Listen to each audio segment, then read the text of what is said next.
To the loss of life and property, the wildfires have completely destroyed or closed down schools across Los Angeles. I spoke with Los Angeles School District Superintendent Alberto Carvalho about the challenges of finding classrooms for all those displaced students. It is important, particularly for the youngest students, to move to transition to a new site with their colleagues, their teachers, and their trusted principals. It's not an easy task. How do you get these students back in the classroom and yet make them feel safe in an environment after everything they're going through alongside their parents? Correct. So you're absolutely right. This is not just a logistical, strategic move. We need to take into account we're dealing with kids. So, number one, I'm asking parents to speak with their children in a truthful manner about what has happened in an age-appropriate way. Let's not lie to kids. We need to tell them the truth. Secondly, we need to instill on them some degree of reassurance that their colleagues, their friends, their trusted teachers, their support school system is going to move with them. They're going to move as a unit. Thirdly, it is important for us to tell them that tomorrow will be better, and with time, the healing process will actually take place.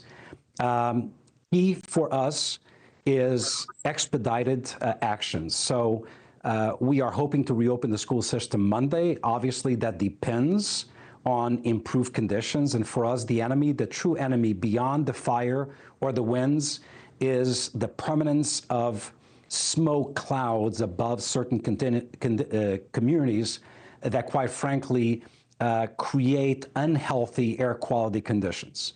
If conditions improve, we reopen schools Monday, and no later than Tuesday or Wednesday, we hope to achieve the full relocation of student populations from the described schools to new safe environments not far away from the original schools. On top of the destruction, the logistical challenges, now air quality is also an issue. There's a huge shout out going out to your staff and teachers for doing this. How do you prepare for something like this, Superintendent? Is there any way to prepare for this? You know, I think there was a way to prepare for this that actually worked when we were dealing with a much more predictable scenario. What am I talking about? One single big fire or high winds. What we experienced over this past week truly has no precedent.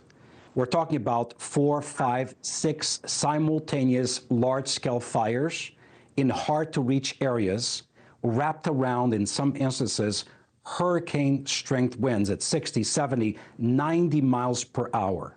So let me explain this. You may have a fire, and the immediate surrounding area obviously is evacuated, and schools could be shut down, but the intensity of the wind may carry the smoke and ash and particulate matter miles away from that fire, impacting a totally different community. So it is a very, very different and dynamic system to manage. That's why we are integrating multiple data points into our decision-making process. But I can tell you, air quality continues to be the key decision maker for us, considering two things. Number one, many students in our community walk to school. Conditions, air quality conditions in our schools are often better than air quality conditions in the homes of our children. We have potent air filtration systems, HVAC systems, as a result of the pandemic. That's serving as well.